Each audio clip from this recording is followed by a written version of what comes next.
Hi hello नमस्कार। Finally आज दूसरा दिन ख़त्म हुआ और मैं आई थिंक 1.5 घंटे पहले एक वीडियो लेके आप सभी को समझा रहा था कि आईबीपीएस आरआरबी क्लर्क कितना बदल चुका है।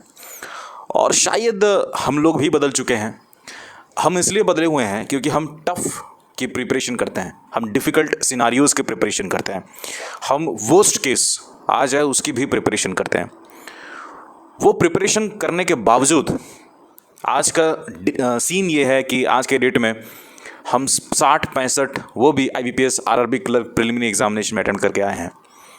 इसके पीछे का रीजंस क्या है और जो कम स्कोर करके आए हैं, जो कम अटेम्प्ट्स करके आए हैं, उनका फेट क्या है, आगे उनको इस एग्जामिनेशन के बारे में सोचना चाहिए या नहीं सोचना चाहिए या कोई दूसरे एग्जामिनेशन की प्रिपरेशन करनी चाहिए। क्लियर कट टू कट की बातें इसी वीडियो में आज करेंगे। दोस्तों, वीडियो शुरू करने से पहले मैं बताना चाहता हूँ कि अगर आप पहली बार इस चैनल को विजिट कर रहे हैं तो आप आंख बंद करके मुझसे विश्वास कर सकते हैं। मैं आपको सही गाइडेंस देने का बिल्कुल कोशिश करता हूँ, करता भी हूँ, और आप विश्वास करके इस चैनल को सब्सक्राइब कर सकते हैं। मुद्दे की बात करते हैं दोस्तों, समझने का कोशिश करते हैं कि अटेम्प्ट्स गिरा क्यों। क्या हमारी प्रिपरेशन में कमी थी या कुछ और ही रीज़न था? मैं आपको बड़े सिंपल आंसर मैं आप सभी के सामने रखता हूँ। एज़ वी ऑल नो कि अभी बाइलिंगुअली एग्जामिनेशंस होता है, एक इंग्लिश एक हिंदी, और आपको पता है कि जो ऑप्शंस होते हैं वो 5 ऑप्शंस होते हैं और आपको स्क्रॉल डाउन करना पड़ता है। आज के सेकंड शिफ्ट वाले बच्चों से पूछिएगा, आज के थर्ड शिफ्ट वाले बच्चों से पूछिएगा, 7 तारीख वाले जो भी एग्जामिनेशन दिए हैं उनके थर्ड शिफ्ट वाले बच्चों को पूछिएगा। कई लोग ऐसा बोलेंगे कि सर आप तो बहाना बना रहे हो। ऐसा कुछ नहीं है, कोई बहाना नहीं होता है। इसके चक्कर में अटेम्प्ट्स गिरता है क्योंकि वो जो स्क्रॉल डाउन वाला इतना नेट स्लो चलता है वहाँ पे, और जब हम एग्जामिनेशन हम प्रैक्टिस करते हैं हमारे मॉक टेस्ट से, वहाँ पे तो ऐसा होता नहीं है। लेकिन उसी में क्यों होता है? बिकॉज वहाँ पे नेट स्लो चलता है और स्क्रॉल डाउन करना, वो माउस का जो स्क्रॉलिंग होता है वो काम नहीं करता है। तो उसी में कम से कम मैं मानता हूँ एटलीस्ट 3 क्वेश्चन तो कम आप अटेम्प्ट करके ही आते हैं। हैड इट बीन कि अगर सही चलता तो आप 70 के जगह पे 73 अटेम्प्ट करके आते। ये सबसे पहला रीज़न है। दूसरा रीज़न समझने का कोशिश करते हैं। आईबीपीएस आरआरबी क्लर्क 7 तारीख का जो हाल था, तीसरा और चौथा शिफ्ट के बाद हम सभी ने कहा कि आपको एक सबक सीखना है, क्योंकि हमको समझ में आ गया था कि अभी आईबीपीएस आने वाले जो जितने शिफ्ट्स हैं, मसलन आज के तारीख का 14th वाला जो एग्जामिनेशन होगा, उसमें पैटर्न बदल सकता है। पैटर्न इन द सेंस कि वो कैलकुलेटिव बना सकता है, वो चीज़ों को थोड़ा सा और इजी तो बनाएगा, लेकिन आपको कैलकुलेशन करना पड़ेगा तब जाके आपका आंसर मिलेगा। लेंदी बना सकता है। तो चीज़ें हम सबक सीख लिए थे। आपको क्या लगता है कि लोग पढ़ाई नहीं करते हैं? ऐसा बिल्कुल नहीं है, लोग पढ़ाई करते हैं। लोगों में वो अलर्टनेस है। जब एग्जामिनेशन ख़त्म हुआ था 7 तारीख का, मैं सभी को यही सजेशन दिया था, और सारे यूट्यूबर्स जिनको भी आप फॉलो करते हैं उन्होंने आपको पक्का ये सजेशन दिया होगा कि आप 7 तारीख वाले से कुछ सीखिए। क्या सीखना है? हमें अभी आईबीपीएस आरआरबी पीओ की मॉक टेस्ट लगानी चाहिए। आईबीपीएस आरआरबी क्लर्क को फिलहाल के लिए स्थगित कर देना चाहिए, क्योंकि पैटर्न जो है वो डिफ़िकल्ट ही पूछ रहा था, कैलकुलेटिव पूछ रहा था, लेंदी पूछ रहा था। लोगों ने प्रैक्टिस किया। सिंप्लीफिकेशन के क्वेश्चंस ऐसे होते हैं जो आप कर ही लोगे, लोगों ने उसको भी किया और फुल प्रिपेयर्ड होके, वो जो टाइम मिला ना वो 6-7 दिनों का, वो फुल प्रिपरेशन होके आज फिर एग्जामिनेशन देने गए थे। इसके बावजूद भी कम अटेम्प्ट्स हुआ। तो इसलिए हुआ दोस्तों क्योंकि पैटर्न ही ऐसा बन गया है। अब मैं आपको ना तीसरा रीज़न बताना चाहता हूँ। इसका मतलब ये नहीं कि आपके प्रिपरेशन में कमी थी, इसका मतलब यही है कि क्वेश्चन जब 45 मिनट का है, कैलकुलेटिव है, लेंदी है, तो कितना भी आप अल्बर्ट आइंस्टाइन को बुला लें वो भी उतना ही बना पाएगा। मेरा कहना बस यही है। तीसरा चीज़ मैं मानता हूँ सबसे बड़ा रीज़न यही है। आईबीपीएस आरआरबी क्लर्क का हमने देखा है कि पिछले 2 सालों में मसलन लोगों ने 80 आउट ऑफ 80 स्कोर किया है, और 80 आउट ऑफ 80 स्कोर करने वाले बच्चे तो ऐसा है कि मान लो नॉर्मल सी बात हो गई है ना।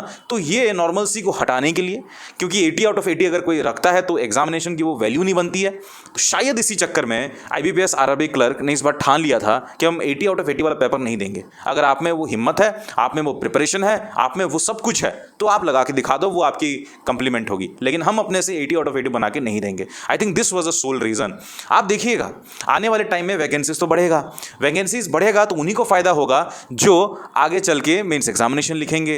इसलिए प्रिलिमिनरी एग्जामिनेशन इतना इंपॉर्टेंट रखता है दोस्तों। मैं आपको एक और चीज़ बताना चाहता हूँ। अब सीधे मुद्दे की बात करते हैं। जिन्होंने 60 बनाया, 65 बनाया, 70 बनाया और अभी सोच रहे हैं कि यार सही में हम क्वालिफाई कर जाएंगे क्या, सही में हम एटलीस्ट ऐसा होगा कि हम मेंस एग्जामिनेशन को लिख पाएंगे क्या। मैं इसी वीडियो के जरिए, आप इस वीडियो तो ऑनलाइन रहेगा ही, ये प्रूफ रहेगा ही, आप इस वीडियो को मैं डिलीट नहीं करूँगा, आप इस वीडियो को देखिएगा। जब रिजल्ट आएगा, जो थर्ड शिफ्ट वाले बच्चे थे, जो फोर्थ शिफ्ट वाले बच्चे थे, और आज के थर्ड शिफ्ट वाले बच्चे और फोर्थ शिफ्ट वाले बच्चे, मैक्सिमम आपको वहाँ के कैंडिडेट्स दिखेंगे और वो डेफिनेटली क्वालिफाई करेंगे। क्योंकि जितने शिफ्ट्स आगे लंबा खींचता रहता है ना, मीन डिवीजन, जैसे ही number of counts, number of entries ज़्यादा होता है ना, तो मीन डिवीजन भी उतना ही कैलकुलेट होता है। यानी नॉर्मलाइजेशन, मोटा मोटा तौर पे कहा जाए तो नॉर्मलाइजेशन इतनी बड़ी रोल प्ले करेगी कि शायद आप यकीन भी नहीं कर पाएंगे।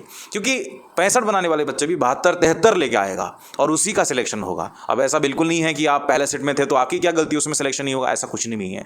इसीलिए मैं बोलता हूँ, irrespective of the shift, you don't have that control कि आपका सिलेक्शन होगा या नहीं होगा नॉर्मलाइजेशन के हिसाब से। आपके हाथ में कंट्रोल बस यही था और यही अभी भी है। आपको आगे और भी सीखना है, क्योंकि IPS RRB PO का एग्जामिनेशन है। देख रहे हो कितना टाइम हमारे पास कम है कि हम अभी मेंस के बारे में सोच ही नहीं पा रहे हैं। इसलिए मैं बोलता हूँ दोस्तों कि मेंस एग्जामिनेशन की प्रिपरेशन को पहले से कर लेनी चाहिए। उसके ऊपर एक डिटेल वीडियो मैं आप सभी के सामने बनाऊंगा, बट अभी के लिए मैं यही कहना चाहता हूं दोस्तों कि अगर आपने एक्यूरेसी सही रखा है, आपसे जितना बन सकता है आपने उतना बनाया है, आपकी प्रिपरेशन बिल्कुल सही रही है, तो फिर आपको घबराने की जरूरत नहीं है। ये एग्जाम अभी भी आपके तिजोरी में है, कहीं जाने वाला नहीं है। आप देखिएगा, अब ये क्या है, एक प्रोसेस है, ये टाइम लगेगा। ये अभी आपका जो काम होना चाहिए, सबसे वाइज डिसीजन यही होगा दोस्तों, अभी बात गया सो गया। अब इस चीज़ को आप बगल में रखिए। अभी आने वाले टाइम के लिए आप IBPS RRB PO के लिए एग्जामिनेशन की तैयारी बिल्कुल करिएगा। मैं अभी वीडियो बना रहा हूँ और मेरे स्क्रीन में नोटिफिकेशन आ रहा है कि सर मेरा इतने में, मैं पढ़ भी पा रहा हूँ यहाँ से, है ना, तो सर मेरे इतने में सिलेक्शन होगा कि नहीं होगा, इस तरीके से मैसेज आ रहे हैं इंस्टाग्राम पे। आप मेरे को भी डेफिनेटली मैसेज कर सकते हैं। एक और चीज़ मैं बताना चाहता हूँ, to be very very very very frank, अगर आप सीरियसली प्रिपरेशन करना चाहते हैं तो ढंग से प्रिपरेशन करिए। ढंग से का मतलब यही होता है कि एक अल्टीमेट बंडल PDF कोर्स आप ले लीजिए, वहाँ से आपको वीडियो सॉल्यूशंस मिल जाएगा। सेक्शनल पे ज़्यादा निर्भर करिए और टफ क्वेश्चंस को प्रैक्टिस करने का कोशिश करिए। लास्ट के टाइम में आपको मेमोरी बेस्ड लगाना है। मैं आपको आने वाले टाइम में, देखो एक ने मेरे को लिखा है कि सर मेरे फोर्थ वाले शिफ्ट में 67 हुआ है, मेरा सिलेक्शन होगा कि नहीं होगा। तो लोग ऐसे परेशान हो रहे हैं, लेकिन मैं बता देना चाहता हूँ कि परेशानी नहीं होनी है। आप अगर आपकी एक्यूरेसी सही है तो definitely you will be doing your exam best. और अल्टीमेट बंडल PDF कोर्स ले लीजिए और IBPS PO की भी प्रिपरेशन करना, सारी चीज़ें जो है आपको डिस्क्रिप्शन बॉक्स में मिल जाएगा। मेरा कूपन कोड लगाना मत भूलिएगा, SFY12 कूपन कोड यूज़ करिए, definitely you will be there, right. Extra 12% off आपको और मिलेगा। और मैं आप सभी से मुलाकात करता हूँ। आई थिंक ज़्यादा ही मैंने आप सभी को बोल दिया, लेकिन आई थिंक रिलेवेंट बातें आप सभी को मैंने बोला। You do not have to lose your hope, आपको अपना होप लूज़ नहीं करना है। You are still on the game. मैं मिलता हूँ आप सभी से नेक्स्ट वाले वीडियो पे, तब तक के लिए जय हिंद, जय भारत, शबा खैर, लव यू और अपने सेहत का बिल्कुल ध्यान रखिएगा। नमस्कार।